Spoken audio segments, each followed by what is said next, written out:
নমস্কার, আমি সোমা। আমি আজ তোমাদের ক্লাস 9-এর কোষে দেখি 9 ভেদক এবং মধ্যবিন্দু সংক্রান্ত উপপাদ্য শুরু করছি। তো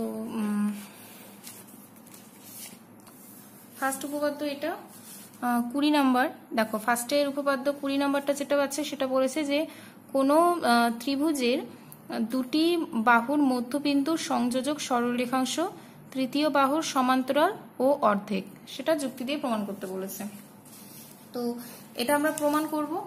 তো ফার্স্টে বলেছে যে কোনো ত্রিভুজের দুটি বাহুর মধ্যবিন্দু সংযোজক সরলরেখাংশ। তো ধরে নিচ্ছি এবিসি হচ্ছে একটা ত্রিভুজ, এ বি সি এটা একটা ত্রিভুজ, দুটো বাহুর মধ্যবিন্দু, এটা একটা মধ্যবিন্দু, এটা একটা মধ্যবিন্দু। তো এবি এর মধ্যবিন্দুতে হচ্ছে ডি আর এটা ধরছে ই। দুটো বিন্দুর মধ্যবিন্দুর যে দুটো বাহুর মধ্যবিন্দুর যে সরলরেখাংশ সেটা হচ্ছে তৃতীয় বাহু, মানে এটা তৃতীয় বাহুর সঙ্গে সমান্তরাল হবে। আর কি হবে? তৃতীয় বাহুর হচ্ছে অর্ধেক হবে। ঠিক আছে, তো প্রদত্তটা লিখতে হবে, প্রদত্ত বই যা লেখা আছে। আমি প্রামাণ্য বিষয়টা শর্টে লিখে রাখছি।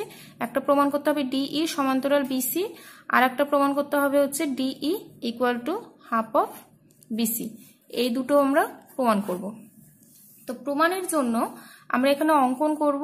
কি অঙ্কন করব এখানে? এটা কিন্তু পেন্সিল দিয়ে আঁকতে হবে, পেন্সিল স্কেলের সাহায্যে আঁকবে। তো অঙ্কনটা আমরা করব ইডিকে এফ পর্যন্ত এমনভাবে বর্ধিত করব যাতে কি হয়, ইডি ইকুয়াল টু ডিএফ হয়। ঠিক আছে, ইডিকে এফ পর্যন্ত এমনভাবে বর্ধিত করলাম যাতে ইডি ইকুয়াল টু ডিএফ হয়। দেন কি করছি আমরা, বিএফ কে যুক্ত করে দিলাম। এতটা হচ্ছে অঙ্কন। তো আমি এগুলো লিখছি না, অঙ্কন প্রামাণ্য বিষয় প্রদত্ত এগুলো পয়েন্ট করে লিখতে হবে সব। আমি একদম প্রমাণ থেকে শুরু করছি। তো প্রমাণে কি করব, ফার্স্টে আমরা এই দুটো ত্রিভুজ নিয়ে কাজ করব। তো দুটো ত্রিভুজ নিয়ে কাজ করা মানে কি, ত্রিভুজ দুটোকে আমাদের সর্বসম দেখাতে হয়। তাহলে ত্রিভুজ এডিই ও ত্রিভুজ বিডিএফ এর দেখো এই দুটো কোণ হচ্ছে বিপ্রতীপ কোণ। তাহলে কোণ এডিই ইকুয়াল টু কোণ বিডিএফ, এগুলো হচ্ছে বিপ্রতীপ কোণ। আবার কি, এই ত্রিভুজের এই বাহুটা আর এই ত্রিভুজের এই বাহুটা, এই দুটো বাহু সমান। কি হিসাবে সমান? অঙ্কন অনুসারে। ঠিক আছে, তাহলে হচ্ছে এফ টি বা ডিএফ ইজ ইকুয়াল টু হচ্ছে ডিই, এটা পাচ্ছি আমরা অঙ্কন অনুসারে। আর একটা আমরা পাবো, আর একটা কি, যেহেতু ডিটা এ বি এর মধ্যবিন্দু, তার মানে কি এডি ইকুয়াল টু ডিবি। তাহলে এই ত্রিভুজের এই বাহুটা আর এই ত্রিভুজের এই বাহুটা হচ্ছে সমান। তাহলে হচ্ছে এডি ইকুয়াল টু ডিবি, এটা হচ্ছে স্বীকার্য। ঠিক আছে, স্বীকার বা স্বীকার্য যা ইচ্ছা। তো তিনটা পয়েন্ট এখানে হয়ে যাচ্ছে। তাহলে তিনটা পয়েন্ট যেহেতু হয়ে যাচ্ছে, তার মানে এখানে বলতে পারবো অতএব ত্রিভুজ এডিই সর্বসম ত্রিভুজ বিডিএফ। কোন শর্তে হচ্ছে? এস এ এস, এই শর্ত অনুযায়ী হচ্ছে। তার মানে কি, যে বাহু কোন বাহু শর্তে হচ্ছে এটা মানে আমাদের সর্বসম হয়ে যাচ্ছে। তো যদি সর্বসম হয়ে যায় তাহলে আমরা কি বলতে পারবো, যে এই বাহুটা আর এই বাহুটা সমান, কারণ সর্বসম ত্রিভুজের অনুরূপ বাহু এই যে বিএফ আর হচ্ছে এখানে এই দুজন হচ্ছে সমান। তাহলে অতএব বিএফ ইকুয়াল টু এ ই, এটা লিখে দেব সর্বসম ত্রিভুজের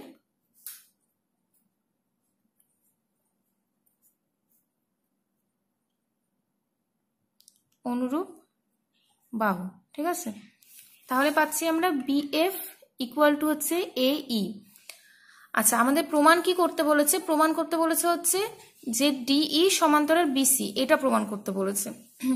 তো আমরা কি করব, যে এটাকে আমরা একটা সামান্তরিক প্রমাণ করে দেবো, তাহলে তো বলে দিতে পারবো এটা সমান্তরাল এটা। তাহলে দেখো ইটা যেহেতু এসি এর মধ্যবিন্দু, তাহলে আমরা কি বলতে পারি, এ ইকুয়াল টু ইসি, তাই তো? এ ইকুয়াল টু ইসি। আবার দেখছি বিএফটা এই এর সাথে সমান, বিএফটা এই এর সাথে সমান, আবার এইটা হচ্ছে ইসি এর সঙ্গে সমান। তাহলে কি বলতে পারি, বিএফটা ইসি এর সঙ্গে সমান। তাহলে এখানে লিখব যে আবার এ ই ইকুয়াল টু ইসি। তাহলে অতএব কি বলতে পারি, বিএফ ইকুয়াল টু কি, ইসি। তাহলে পাচ্ছি এখানে হচ্ছে বিএফ ইকুয়াল টু আমরা কি পেয়ে গেলাম, ইসি। আচ্ছা, আবার আমরা এখান থেকে কি বলতে পারি, দেখো এখানে ডি এ ই, এই যে এটা একটা হচ্ছে মানে এটা যেহেতু সমান্তরাল আর এটা কি তাদের মধ্যে ভেদক, যদি এরকম দুটো সমান্তরাল আর এরকম ভাবে যদি ভেদক যায় জেড আকৃতির, তাহলে তখন আমাদের কি উৎপন্ন হয় যে এই যে এরকম, আর জেড আকৃতি যদি যায় তাহলে সেই ক্ষেত্রে হচ্ছে মানে এই যে ভাঁজগুলোতে সেগুলোতে আমাদের একান্তর কোণ উৎপন্ন হয়। তাহলে দেখো এই কোণটা আর এই কোণটা কি একান্তর, এই যে এখানে জেড উৎপন্ন হয়েছে মানে এটা আর এটা হচ্ছে একান্তর কোণ। তাহলে কোণ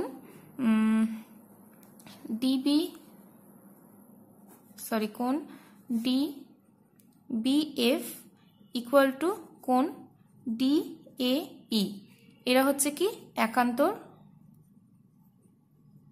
কোণ। তাহলে যেহেতু এরা একান্তর কোণ, তাহলে আমরা এখান থেকে কি বলে দিতে পারি যে এটা আর এটা কি সমান্তরাল, ঠিক আছে, কারণ একান্তর কোণ উৎপন্নই হয় যখন এটা সমান্তরাল হয়। সরি, আমি এর আগে একটা সমান্তরাল বলে দিয়েছিলাম, তো ওখানে সমান্তরালটা বলা যাবে না, এখানে হচ্ছে যেহেতু এরা ইকুয়াল আর তার মধ্যে সমান্তরাল মানে একান্তর কোণ উৎপন্ন হয়ে যাচ্ছে, তাহলে কি বলতে পারবো যে একান্তর কোণ একমাত্র উৎপন্ন হয় যখন সমান্তরাল থাকে বাহু দুটো, তার মানে এই দুটো বাহু হচ্ছে সমান্তরাল, মানে এই বাহুটা আর এই বাহুটা সমান্তরাল। তাহলে এই বাহুটা যদি এর সঙ্গে সমান্তরাল হয় তাহলে অবশ্যই এর সঙ্গে সমান্তরাল হবে।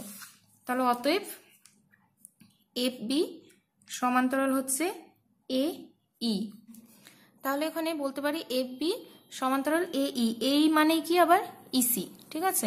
তাহলে কি হচ্ছে দেখো এইটা আর এটা হচ্ছে সমান্তরাল প্রমাণ হয়ে যাচ্ছে, তার মানে এই দুটো বাহু সমান্তরাল আবার তারা সমান, তার মানে এই যে এটা এই চতুর্ভুজটা একটা কি এটা হচ্ছে একটা সামান্তরিক।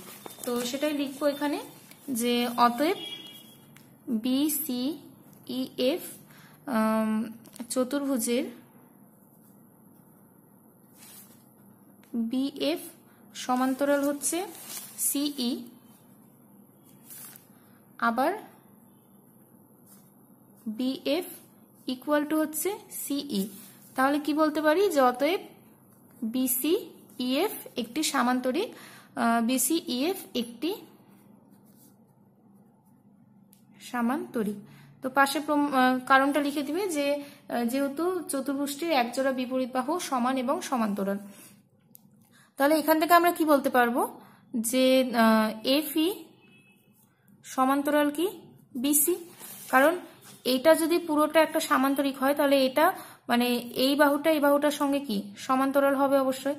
তাহলে এফিটা যদি বিসি এর সঙ্গে সমান্তরাল হয় তাহলে ডিটা তো অবশ্যই বিসি এর সঙ্গে সমান্তরাল হবে। তাহলে এখান থেকে বলতে পারি অতএব ডিই সমান্তরাল বিসি। এটা একটা প্রমাণ দিয়েছিল, প্রমাণিত হলো। আর একটা কি করব, বিসি ইকুয়াল টু আমরা পাচ্ছি হচ্ছে ই এফ, ঠিক আছে। এই যে বিসি ইকুয়াল টু কি এফ, কারণ এটা কি একটা সামান্তরিক, তো সামান্তরিক হলে কি হবে বিপরীত বাহুগুলো সমান এবং সমান্তরাল, তাহলে বিসি ইকুয়াল টু ইএফ হবে। আবার ইএফ মানে আমরা লিখতে পারি F D plus D E. আচ্ছা, এফ ডি মানে আবার আমরা জানি হচ্ছে ডি ই প্লাস ডিই। তাহলে এখানে কি হচ্ছে 2DE, BC equal to 2DE, তাহলে half BC equal to DE. তাহলে এটাই ঘুরিয়ে লিখবো যে অতএব DE equal to half of BC, ঠিক আছে। এটা হচ্ছে প্রমাণিত সেকেন্ডেরটা। আচ্ছা, এটা আমাদের প্রয়োগটা কমপ্লিট হলো 20 নাম্বার, উপপাদ্য 20 নাম্বার। এবার আমি প্রয়োগে আসবো। এই উপপাদ্য দিয়ে অনেকগুলো প্রয়োগ আছে, ঠিক আছে। তো ফার্স্ট হচ্ছে প্রয়োগ নাম্বার 1। একে দিয়েছে যে আয়েশা একটি সমবাহু ত্রিভুজ এবিসি অঙ্কন করেছে, মানে এবিসি যেটা সেটা একটা সমবাহু ত্রিভুজ। তাহলে সমবাহু ত্রিভুজে কি বৈশিষ্ট্য জানি আমরা, সমবাহু ত্রিভুজে 3টে বাহু হচ্ছে সমান হয়, আর এই যে কোণ 3টে সেগুলো হচ্ছে 60 ডিগ্রি করে হয়। আচ্ছা, বাহুগুলোর মাপ সব 8 করে বলে দিয়েছে। এবি এবং এসি দুজনের মধ্যবিন্দু বলেছে পি আর কিউ, পি কিউকে যুক্ত করেছে, তাহলে পি কিউ এর দৈর্ঘ্য কত বলেছে, ঠিক আছে। আর বলেছে কোণ এ পি কিউ, এই কোণটার মান চেয়েছে। তাহলে দেখো এই বাহুটা কত, এই বাহুটা যদি 8 হয় তাহলে পি কিউ অবশ্যই কি হবে 4 হবে।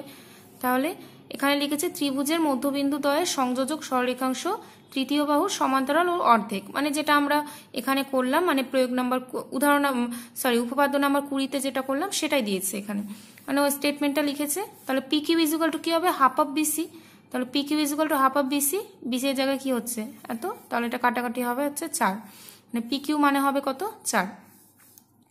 আচ্ছা, আবার পি কিউটা কি সমান্তরাল বিসি, তাই তো, কারণ পি কিউটা বিসি এর সমান্তরাল হবে। পি কিউ আর বিসি যদি সমান্তরাল হয়, মানে দুটো বাহু যদি সমান্তরাল হয় আর একটা বাহু যদি এইভাবে ওদেরকে ভেদ করে যায়, তাহলে এই দুটো জায়গায় কি কোণ উৎপন্ন হয়? অনুরূপ কোণ। ঠিক আছে। আর দুটো বাহু যদি ধরো এরকম ভাবে সমান্তরাল থাকে আর যদি কেউ ক্রস করে যদি মানে ভেদ করে যায়, তখন আমাদের একান্তর কোণ উৎপন্ন হয়। ঠিক আছে, দুটো পার্থক্য আশা করি বুঝতে পেরেছো। যখন জেড করে যখন কাট করে যাবে তখন ওটা হচ্ছে একান্তর কোণ, আর যখন নর্মাল ভাবে কেটে যাবে তখন সেখানে অনুরূপ কোণ হয়। তাহলে দেখো এইটা আর এটা কি, এই দুটো হচ্ছে মানে সমান্তরাল বাহু আর ভেদককে এবি সেই ক্ষেত্রে। তাহলে এখানে এই দুটো কোণ কি? অনুরূপ কোণ। তাহলে এটা যদি 60 হয় তাহলে তো অবশ্যই এটা 60 হবে, কারণ একটু আগে বললাম একটা কোণ কি 60 ডিগ্রি, যেহেতু এটা একটা সমবাহু ত্রিভুজ, তাহলে এটা 60 হলে এটাও 60। ব্যাস এতটাই লিখেছে। পরের যে প্রয়োগটা দিয়েছে একদম সেম হবে। ঠিক আছে, পরের প্রয়োগটা করবে এখানে।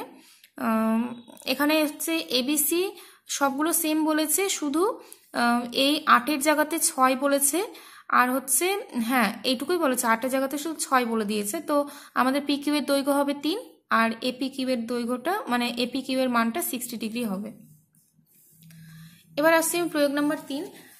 আজকের যেগুলো প্রয়োগ করাবো সেগুলো হচ্ছে যতগুলো যে উপপাদ্য করালাম তার বিষয়ে আছে সবগুলো। বলেছে জাকির একটি সমবাহু ত্রিভুজ অঙ্কন করেছে যার নাম দিয়েছে এবিসি।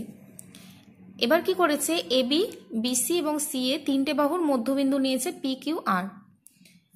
তাহলে পি কিউ আর একটা কি হবে? সমবাহু ত্রিভুজ। এই যে পি কিউ আর এগুলো হচ্ছে তিনটে বাহুর মধ্যবিন্দু। তাহলে মধ্যবিন্দুগুলো যোগ করে যেটা পাচ্ছি মানে এই ত্রিভুজটা একটা সমবাহু ত্রিভুজ হবে প্রমাণ করতে বলছে। তাহলে দেখো এবিসি মানে ত্রিভুজের এবি আর এসি বাহু দুটোর মধ্যবিন্দু কি? পি আর আর। তাহলে পি আরটা কি হবে? হাফ অফ বিসি, তাই তো? কারণ এইটা কি, এইটা হচ্ছে মধ্যবিন্দু সংযোজক সরলরেখা, তাহলে কি হবে? P R equal to half of BC. আবার দেখো যদি আমরা এইভাবে যখন নিব, দেখো এসি এর মধ্যবিন্দু কি আর, আর বিসি এর মধ্যবিন্দু কি কিউ, তাহলে সেই ক্ষেত্রেও কি হবে? যদি আমরা ত্রিভুজটাকে এখন এইভাবে ভাবি, তাহলে আর কিউটা কি হবে? Half of AB. আবার সেম ভাবে আমি নিচ্ছি, এই যে Q R is equal to half of AB, আর এখানে একটা পেয়েছি হচ্ছে P R is equal to half of BC. আর একটা নিয়েছে এইভাবে, দেখো P Q is equal to কি? Half of AC. ঠিক আছে, এই যে পি কিউ, এই যে এটা P Q is equal to half of AC. ব্যাস তিনটা পেয়ে যাচ্ছি। তাহলে এখানে কি হচ্ছে, এবি, বিসি আর সি এ তো সমান, কারণ এটা কি একটা সমবাহু ত্রিভুজ। তাহলে এবি, বিসি আর সি এ সমান, তাহলে সবার সঙ্গে হাফ করে গুণ করে নিচ্ছি। তাহলে half of AB equal to half of BC equal to কত? Half of C A.